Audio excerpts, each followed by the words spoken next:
Doctor గారు, ఓసిడిలోని types గురించి వివరించండి.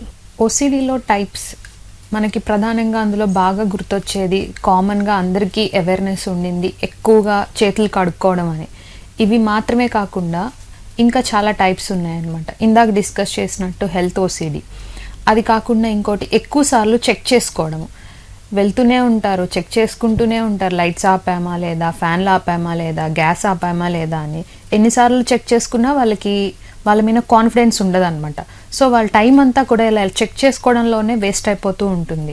ఇంకొకటి ముఖ్యంగా స్త్రీలలో ఈ నెలసరి టైంలో ఎక్కువ సార్లు స్నానం చేయడము, ఎక్కువసేపు బాత్రూంలో ఉండడం, అనగా గంటలు స్నానం చేయడము, రోజుకి 10 సార్లు 5 సార్లు తలస్నానం చేయడము, వీటి వల్ల అనారోగ్యం పాలవ్వడము, ఇది కూడా ఒక టైప్ ఆఫ్ ఓసిడి.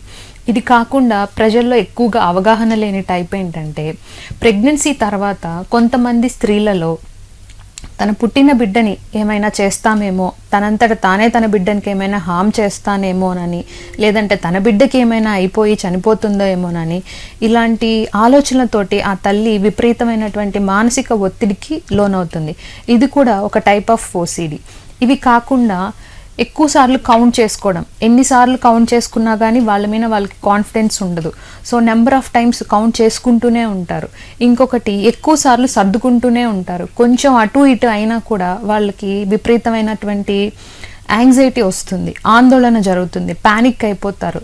సో దానివల్ల ఏంటంటే ఎక్కువ సార్లు సర్దుకోవడంలోనే వీటిల్లోనే వాళ్ళ సమయం అంతా కూడా వృధా అయిపోతుంది.